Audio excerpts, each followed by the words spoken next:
오늘 주보를 보시면은 예배 순서에는 설교 제목이 멸망에서 영생으로, 그리고 설교 요약본에는 하나님의 성탄 선물이라고 되어 있는데, 처음에 제가 멸망에서 영생으로라고 이렇게 했다가 성탄절이고 해서 제목을 바꿨는데 하나님의 성탄 선물.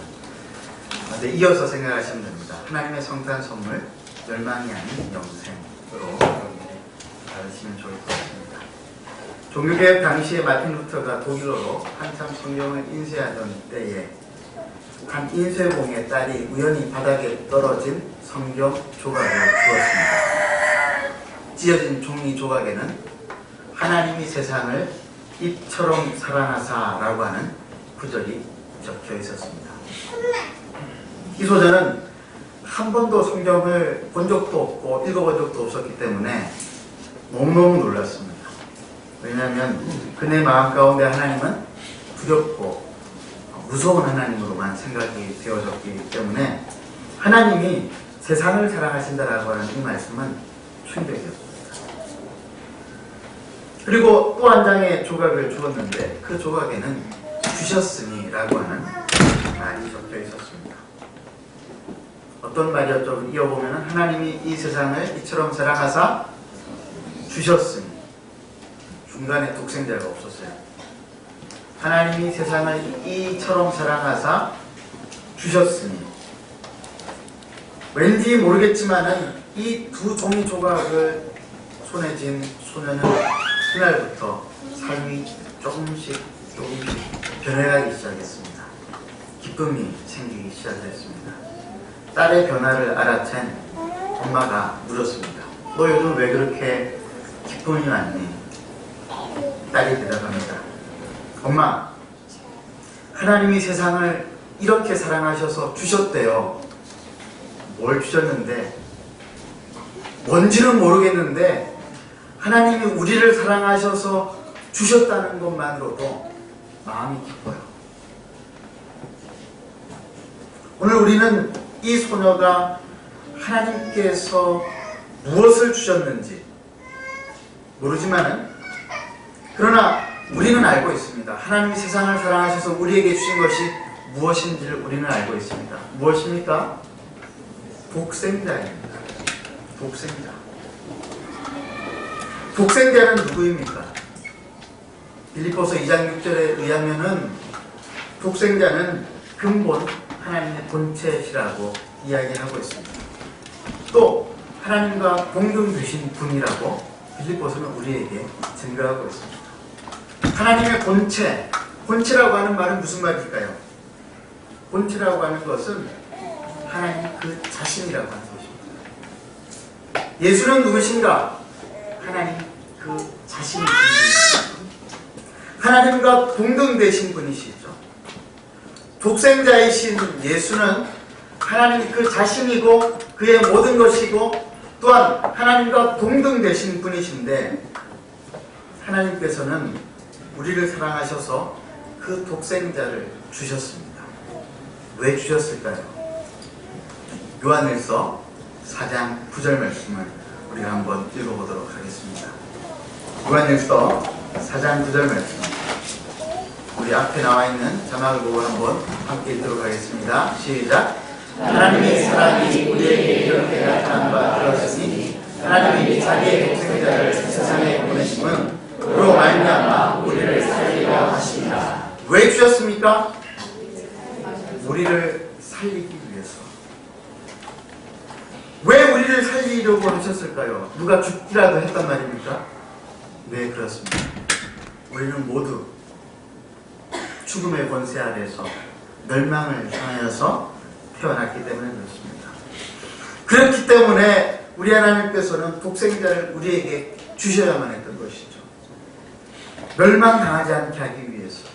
그래서 우리를 살리기 위해서. 멸망이라고 하는 그리스 말은 아폴리미라고 하는 단어를 쓰고 있습니다. 이 말은 무슨 뜻이냐면은 완전히 파괴되어서, 요즘 청소년들 표현으로 하면은 회복의 가능성이 1도 없는 상태. 여러분 이 표현을 아세요? 1도 없는 상태.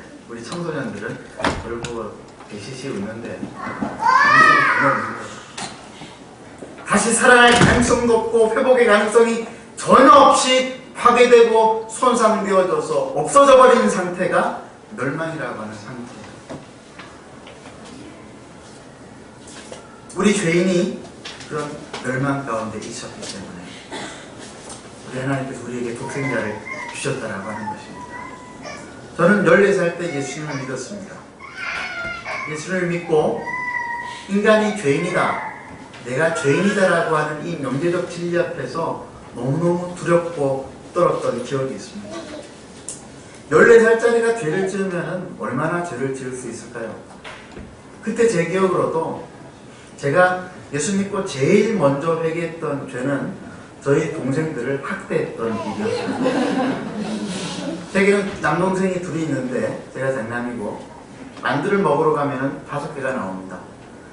막내니까 하나를 주고 둘째니까 하나를 주고 저는 남은 것만 먹었는데 동생들은 저에게 항의를 했죠.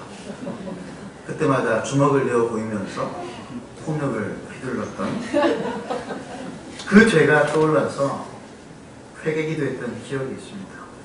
근데 예수님을 믿었을 때에 내가 죄인이라고 하는 생각 때문에 이런 죄 때문에도 내가 회개 기도를 했지만은, 그런데 그것보다도 더 저를 두렵게 했던 것은 무엇이었냐면은 직관적으로 나는 하나님 앞에 내 힘으로는 한 발짝도 나아갈 수 없는 멸망당할 죄인이구나.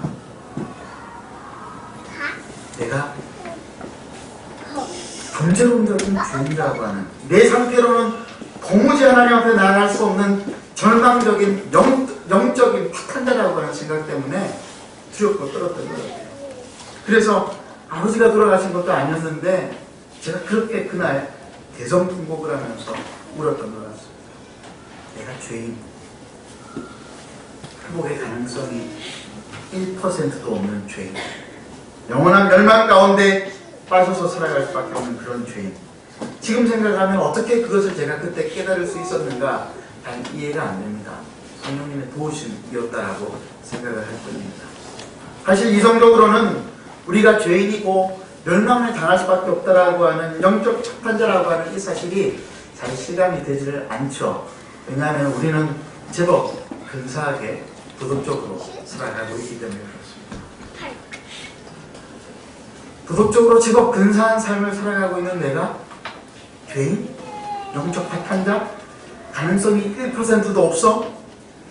이 사실을 이성적으로 받아들이기가 무척 어렵습니다. 저도 그랬던 것 같습니다. 그런데 제가 이 사실을, 이 진리를 깊이 깨닫게 되었던 한 계기가 되는 일이 있었습니다. 그날 저는 샤워를 하러 욕실에 들어갔습니다. 그때 저희 큰아이가 3살쯤 되었던 것으로 기억하는데 이미 들어간 저를 이렇게 보면서 외쳤어요. 아빠 같이 들어가. 근데 저는 이미 들어가서 이제 물을 이제 틀고 샤워를 하고 있고 문을 닫아 버렸던 틀어서 그 말이 잘 귀에 들리지 않았어요. 근데 저희 큰아이가 바깥에서 소리를 치면서 아빠 문 열어줘 그러는 거예요. 같이 들어오고 싶다라고 하는 거죠. 그 소리가 들렸어요. 근데 이미 샤워를 시작했기 때문에 그게 귀찮아서 문 열어주기가 귀찮아가지고 네가 문을 열고 들어와 그랬어요. 근데 마침 그 문이 고장이 나 있는 상태였는데 이렇게 밀어서 들어오는 문이 아니고 이런 문 있죠. 뭐라고 그러는지 여닫이 문이라 그럽니까? 근데 롤러가 고장이 났어요 밑에. 그러니까 웬만한 힘을 주지 않고서는 어른도 이렇게 잘 쉽게 열 수가 없는 그런 상태였었어요. 근데 제가 그걸 뻔히 알면서도 귀찮으니까 네가 문을 열고 들어와 그랬단 말이죠. 그러니까 내가 계속 문을 두드리면서 문을 열어줘라고 이렇게 외치는데 아빠가 문을 안 열어주니까 나중에는 왕 하면서 울면서 문 열어달란 말이야. 뒤에는 이제 가로 열고 이 나쁜 아빠야 뭐 이렇게 해서. 근데 그 소리를 듣고도 제가 문을 열어주지 않을 만큼 나쁜 아빠는 아니거든요. 귀찮았지만은 또 짜증이 났지만은 샤워를 하다 말고 문을 확 열어제끼면서 이렇게 열고 들어오면 되지! 근데 그때 그 순간에 하나님께서 제게 깨달음을 주셨어요. 은철아, 죄인이란 이런 존재야. 죄인이란 자기 힘으로는 하나님께 나아갈 수 있는 문을 열 수 있는 가능성이 1%도 없는 아이가 하루 종일 그 문 앞에서 통곡을 하고 울고 힘을 써서 문을 열려고 해도 문이 열리겠습니까? 안 열리는 거예요. 죄인이란 그런 존재인 거예요. 영원한 멸망으로 들어갈 수밖에 없는 우리라고 하는 이 죄인이라고 하는 존재는 하나님 앞에서 1%의 가능성도 없는 영적인 악한 자라고 하는 사실을 제가 그날 깨닫게 되었습니다. 사랑하는 성도 여러분, 인간은 죄를 지어서 죄인이기도 하지만은 동시에 날 때부터 우리는 하나님을 도무지 만날 수 없고 손을 행할 수 없는 존재론적인 죄인이라고 하는 사실을 우리가 알 필요가 있습니다. 우리가 존재론적인 죄인이라고 하는 이 사실을 가장 극적으로 보여주고 있는 증거가 하나 있는데 그게 무엇이냐면은 죽음입니다. 로마서 5장 12절 말씀을 우리가 함께 보도록 하겠습니다. 로마서 5장 12절 말씀 함께 읽도록 하겠습니다. 시작. 그러므로 한 사람으로 말미암아 죄가 세상에 들어오고 죄로 말미암아 사망이 들어왔나니 이와 같이 모든 사람이 죄를 지었으므로 사망이 모든 사람에게 이르렀느니라. 사망이 누구에게? 모든 사람에게 이르러서 이 죽음과 사망의 권세로부터 도망치면서 피해가면서 살아갈 수 있는 사람은 단 한 사람도 없다라고 하는 사실을 성경은 우리에게 증명하고 있습니다. 그래서 히브리서 2장 14절에서는 우리 인간을 가리켜서 뭐라고 이야기하고 있느냐면은 죽기를 무서워함으로 한평생 매여 종노릇하는 모든 자들이라고 했습니다.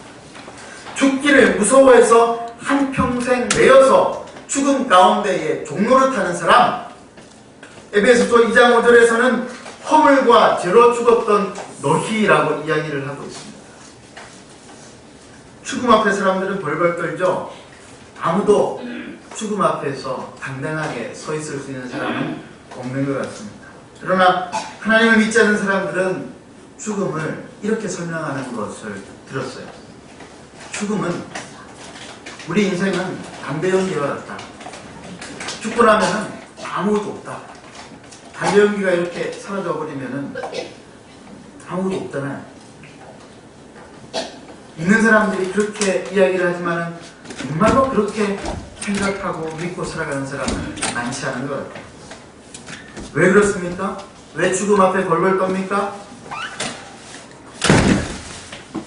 여러분들은 안 떠시는 것 같아요. 죽음 이후에 뭐가 있는지 모르기 때문에 벌벌 떠는 거예요.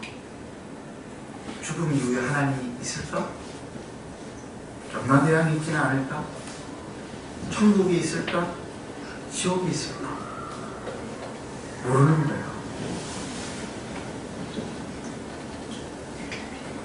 그래서 벌벌 떱니다. 그런데 우리는 육신의 죽음 이후뿐만이 아니라 살아있는 동안에도 이 죽음을 경험하고 살아가고 있습니다. 질병으로부터의 고통, 우리가 짓는 죄, 다른 사람들이 짓는 죄, 또 이유를 알 수 없으나 고통이 발생해서 그 고통 가운데에서 우리는 시달리고 어려움을 겪고 살아가고 있습니다. 죽음의 권세가 우리 인간 세상에 가져다 온 해들입니다. 우리 예수님께서 나사렛 회당에서 이사야의 말씀을 나누시면서 이렇게 말씀하셨죠. 누가복음 4장 17절에서 19절 말씀 제가 한번 읽어드리겠습니다. 주의 성령이 내게 임하셨으니 이는 가난한 자에게 복음을 전하게 하시려고 내게 기름을 부으시고 나를 보내사 포로된 자에게 자유를, 눈먼 자에게 다시 보게 함을 전파하며 눌린 자를 자유롭게 하며 주의 은혜의 해를 전파하게 하려 하심이라. 주님께서 오신 이유는 갇힌 자들을 자유케 하고 눌린 자들을 자유롭게 하며 병든 자들을 고쳐주시기 위해서, 눈먼 자들을 고쳐주시기 위해서라고 말씀을 하시면서 인간이 어떠한 상태에 원래 있는가라고 하는 것들을 우리들에게 알려주셨어요. 인간은 어떠한 상태에 있습니까? 하나님 앞에 죽은 존재, 영원히 죽은 존재이기 때문에 영원의 자유가 없는 포로된 상태에 있는 사람들입니다. 또 인간은 어떤 상태에 있습니까? 눈먼 자라고 했죠. 하나님을 볼 수 없어요. 하나님 나라를 볼 수 없고 만질 수 없는 눈먼 자들, 영혼의 눈먼 자들이라고 했습니다. 가난한 자라고 이야기했습니다. 부요함이라고는 손끝만큼도 없는 영적인 가난한 자들. 개와 고통으로 인해서 슬퍼하는 비참한 자. 멸망 가운데에 죽을 수밖에 없는 그런 우리들을 위해서 우리 주님께서 이 땅에 오셨다라고 말씀을 하고 있습니다. 우리 중 아무도 이런 비참함으로부터 벗어날 수 없기 때문에 우리를 사랑하시는 하나님께서 그것을 불쌍히 여기시고 우리에게 무엇을 주셨느냐? 독생자를 주셨어요. 이 독생자를 우리 대신 십자가에 못 박아서 우리의 죄값을 대신 치르게 하시고, 그리고 그 십자가에 못 박힌 그 예수를 누구든지 바라보기만 하면은 멸망치 않고 영생을 얻을 것이라고 그렇게 말씀을 해주셨습니다. 오늘 이 본문의 배경, 여러분 오늘 이 말씀을 누구에게 하고 있는지 아시죠? 한밤중에 니고데모라고 하는 이스라엘의 선생이라고 불리는 사람이 예수님께 찾아왔습니다. 왜 한밤중에 찾아왔을까요? 부끄러워서. 이스라엘의 선생인데 이런 것도 모를까 싶었는데 묻는 것이 너무 부끄러워가지고 한밤중에 찾아왔던 것이죠. 여러 가지 질문들이 오고 갔습니다만은 핵심은 무엇이었는가 하면은 니고데모는 거듭남이라고 하는 것이 무엇인지를 이해하지 못하고 있던 사람이었어요. 사람이 거듭나지 아니하면 하나님의 나라를 볼 수 없다라고 하시는 주님의 말씀이 이해가 되지 않았던 것입니다. 그래서 우리 주님께서는 니고데모가 이스라엘의 선생님에도 불구하고 이 사실을 깨닫지 못하고 있는 것들을 불쌍히 여기셔서 거듭남에 대한 이해들을 더욱더 잘할 수 있도록 하기 위해서 설명을 하고 계시는 가운데서 바로 오늘 이 말씀을 하고 계신 것이죠. 그러면서 우리 주님이 하신 말씀은 하나님 나라를 보고 싶어하는 니고데모에게 말씀하시기를 하나님의 나라를 볼 수 있는 유일한 길은 하나님께서 멸망당할 이 세상을 사랑하셔서 불쌍히 여기셔서 우리에게 하나님 그 자신이자 모든 것이 되시는 독생자 예수를 주신 것을 믿는 믿음 말고는 아무것도 없다라고 하는 사실을 알려주시고 계십니다. 마치 광야에서 살 길은 목뱀을 보는 것 말고는 아무것도 없었던 것처럼 말이죠. 여러분 우리는 이 사건을 잘 알고 있습니다. 예수님께서 이 사건을 요한복음에서 언급을 하고 계세요. 인자도 광야에 들려진 녹뱀처럼 들려야 할 것이라고 말씀하시면서 하나님이 세상을 이처럼 사랑하사 독생자를 주셨으니 이는 누구든지 저를 믿는 자마다 멸망치 않고 영생을 얻게 하려 하심이라 라고 하는 말씀을 이어서 설명을 하고 있어요. 광야에서 이스라엘 백성들이 하나님을 불순종하는 가운데 하나님께서 불뱀을 보내어서 다 물려 죽게 만드셨습니다. 그때에 하나님께서 그들을 살릴 수 있는 방법으로 모세를 통해서 알려주신 유일한 방법은 무엇이었습니까? 목뱀을 봐라. 그러면 살 것이다. 목뱀을 바라보는 것만으로 살아날 것이라고 하는 이 방법은 대단히 미신적이라도 할 수 있었을 것입니다. 보기만 해도 산다니요. 충분히 비과학적, 비이성적이라고 생각할 수 있었죠. 그런데 어떻게 되었습니까? 목뱀을 바라본 사람은 살았고 목뱀을 보지 못한 사람은 죽었어요. 근데 이런 부류의 사람도 있었을 것이라고 저는 생각합니다만 목뱀을 너무 보기 싫었어요. 과학적 지식으로 충만했기 때문에, 합리적인 이성으로 충만한 사람이었기 때문에 목뱀을 보고 산다는 것은 도무지 인간의 자존심으로 믿을 수가 없다고 생각했기 때문에 목뱀을 보기가 싫었는데 독이 퍼지니까 내 몸이 아니라 몸이 비비꼬이면서 고개가 노뱀을 향하여서 보기 싫었는데 보여졌습니다. 노뱀과 정면으로 눈이 마주쳤습니다. 어떻게 되었을까요? 살았습니다. 왜요? 하나님께서 노뱀을 보면 살 것이라고 말씀하셨기 때문에. 여러분, 이스라엘 백성들이요, 뱀에게 물리게 되어진 근본적인 동기는, 그래서 죽게 되어진 죽어가고 있는 근본적인 이유는 무엇이냐? 뱀의 독이 퍼져서가 아니에요. 무엇 때문에 그들은 죽어가고 있습니까? 하나님을 불신하고 있기 때문에 그래요. 신뢰의 문제, 믿음의 문제였어요. 그래서 해독을 해가지고 살아날 수 있는 것이 아니라 이 믿음의 문제, 신뢰의 문제가 해결되지 않으면은 이들은 다시 살아날 수가 없었던 거예요. 그래서 하나님께서 어떤 말씀을, 어떤 방법을 주셨느냐? 노뱀을 장대 위에 매달아 놓고는 보면은 살 것이고 보지 않으면 죽을 것이다. 무엇을 요구하고 계신 것입니까? 믿음을 요구하고 계신 것입니다. 이것은 비과학적이 아닙니다. 초과학적이에요. 비이성적이 아니에요. 초이성적인 것입니다. 비합리가 아닙니다. 초합리적인 구원의 방법이었습니다. 십자가가 이와 같은 방식이라고 우리 주님께서 말씀하셨습니다. 그래서 사도 바울이 고린도전서 1장 18절에 이런 말씀하셨죠. 십자가의 도가 멸망하는 자들에게는 어떤 것이요? 미련한 것이요. 구원을 받는 우리에게는 무엇이라고요? 하나님의 능력이다.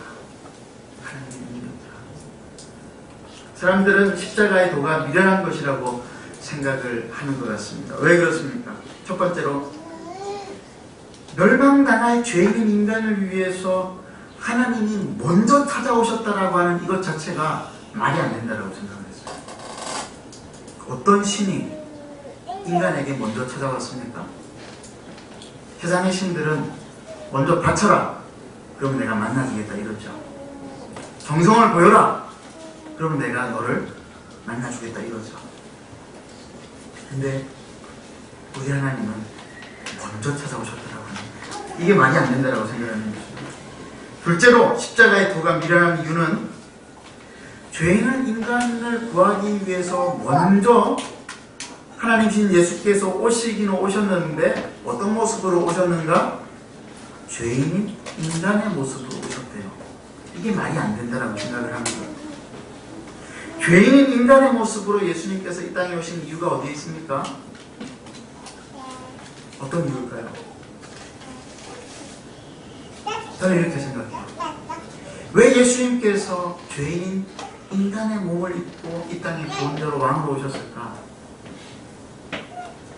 우리가 인간의 몸, 멸망당할 죄와 질병과 고통과 원인 모를 아픔 가운데에서 시달리고 있는 죽음의 권세 아래에 있는 이 인간의 몸이라고 하는 것이 얼마나 귀중한 가치가 있는 그런 존재인가 라고 하는 것을 가르쳐 주시기 위해서 하나님이신 예수께서 인간의 몸을 입고 이 땅에 오시진 않았을까? 내가 나를 보니까 너무 가치가 없는 거예요. 내가 나를 보니까 너무 찌질한 거죠.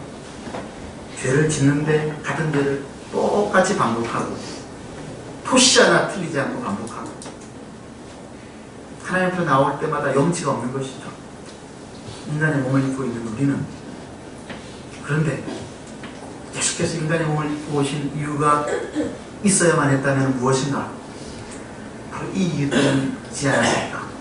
우리는 죽음의 권세 아래 지배를 받으며 살아가야 할 운명이 아니라 영원한 생명을 가지고 우리 하나님 아버지와 함께 세상을 통치하고 다스리며 살아야 하는 그런 존재라고 하는 사실을 우리에게 가르쳐 주시기 위해서 기꺼이 하나님이신 그분이 하늘의 영광을 포기하고 기꺼이 인간의 몸을 입고 이 땅에 내려오셨던 것은 아닐까.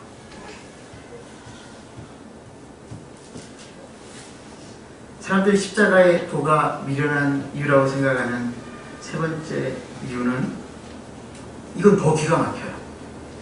좋다 이거예요. 먼저 오신 것도 좋고 인간의 몸을 입고 오신 것만 해도 황송해 죽겠는데 이 하나님의 본체이신 예수께서 하나님께 버림을 받으시면서까지 십자가에서 우리 죄를 대신해서 죽으시고 죄값을 치르심으로 우리를 살려내시고 대신 죽으셨다라고 하는 이 사실, 이게 이해가 안 되는 거예요. 다시 죽으실 것을 알면서 태어나신 분이 어디 있습니까? 하나님께 버림받을 줄 알면서도 십자가에서 달리시는 분이 어디 있습니까? 십자가 예수님은요, 죄덩어리였어요.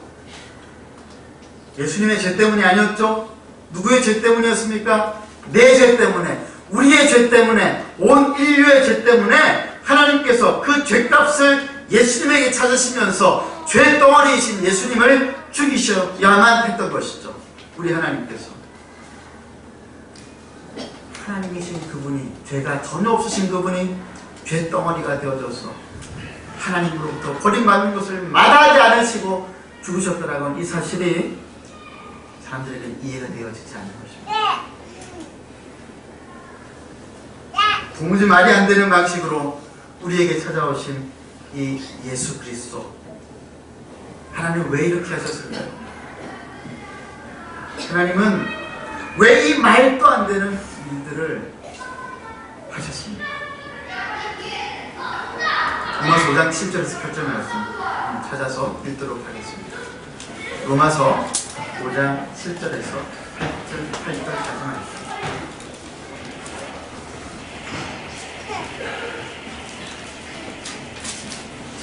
찾으셨으면 한 목소리를 읽도록 하겠습니다. 시작. 의인을 위하여 죽는 자가 죽지 않고 선인을 위하여 영광이 죽는 자가 없거니와 우리가 아직 죄인되었을 때 그리스도께서 우리를 위하여 죽으심으로 하나님께서 우리에게 대한 자기의 사랑을 확증하셨느니라. 뭘 하시기 위해서? 우리에 대한 자기의 사랑을 확증하시기 위해서.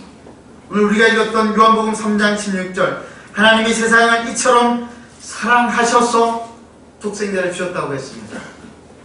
우리에 대한 하나님의 사랑을 확증하시기 위해서 죄인된 우리를 위해서 먼저 찾아오셨다라고 성경은 우리에게 이야기를 하고 있습니다. 그 까닭은 사랑에 있었습니다. 우리를 향한 영원한 사랑, 우리를 결코 포기할 수 없었던 그 사랑. 부모도 나를 버릴 수 있지만은, 그러나 결코 나를 버릴 수 없었던 끈질긴 나를 향한 하나님의 그 사랑 때문에 하나님은 독생자를 사람의 모양으로 우리에게 보내주셨다라고 하는 것입니다. 사람은 무엇으로 살아가는가? 유명한 소설이죠. 사람은 무엇으로 살아갑니까? 도덕으로 살아간다라고 생각하는 사람들이 있는 것 같습니다. 영국의 희대의 살인마가요, 교도소에서 예수님을 믿고 그리고 그가 마지막으로 사형장에서 형장이 이슬로 사라질 때에 그 예수님을 믿었던 그 기쁨으로 평안한 가운데서 죽었다라고 하는 그런 소식이, 뉴스가 영국 국민들에게 알려지게 되었을 때에 그날 밤 뉴스 아나운서는 이렇게 클로징 멘트를 했다고 합니다. 오늘 희대의 살인마였던 한 사형수가 교도소 안에서 기독교로 개종을 하고 대단히 평화롭게 죽음을 맞이했다라고 합니다. 그런데 오늘 밤 이 소식을 듣고 우리 중에 편안히 잠자리에 들 사람은 몇 사람 들지 않을 것 같습니다. 무슨 말인지 아시겠어요? 너무 그 죄가 끔찍해서 이 사람은 고통 가운데서 죽어가야 된다고 생각했던 사람이었던 것 같아요. 빅토리아 시대 이후로 도덕과 윤리와 문화가 발전하면서 세계 최대의 선진국가라고 이야기하며 기독교 국가라고 이야기했었던 영국 국민들조차도 끔찍한 죄를 지은 사람은 심판으로 다스려야 한다, 살려둬서는 안 된다 라고 하는 이런 생각을 가지고 있었던 것 같습니다. 그런데 우리 주님은 그러지 않으셨습니다. 그래서 십자가에 달리셨을 때 우편 강도처럼 많은 죄를 지었음에도 불구하고 네가 오늘 나와 함께 낙원에 거하리라 라고 말씀하시면서 그 예수 그리스도의 놀라운 사랑으로, 십자가의 사랑으로 저를 살려내신 것을 우리는 알고 있습니다. 영원한 멸망을 당해야 할 죄인이지만은, 그러나 이 사람은 어떻게 살아나갈 수 있는가? 어떻게 이 세상을 힘있게 살 수가 있는가? 이 십자가의 사랑, 이해될 수 없는 하나님의 사랑, 독생자를 주시는 이 사랑으로, 그 사랑으로만 우리가 살아갈 줄로 믿습니다. 오늘 성탄절을 맞아서 이 복음을 아직도 모르는 성도들이 혹시 계십니까? 이 사랑을 받아들이고 우리 하나님 앞에 나오시기를 바랍니다. 이미 알고 있지만 이 사실을 자주 잊어버려서 사랑으로 살아가는 것이 아니라, 사랑으로 사람을 섬기는 것이 아니라 정죄와 판단으로 세상을 힘겹게 살아가고 있는, 여전히 죽음과 사망의 권세 아래 살아가고 있는 성도들이 있다면 회개하고 예수께서 이 땅에 사람의 몸을 입고 멸망당할 우리들을 위하여서 독생자로 오셨더라고 하는 이 사실 앞에 다시 한번 무릎을 꿇고 하나님 주신 사랑을 따라 내가 이 세상, 이 인생 살아가게 하여 주옵소서 기도할 수 있는 시간이 될 수 있기를 우리 주님의 이름으로 축원합니다. 이 시간 한번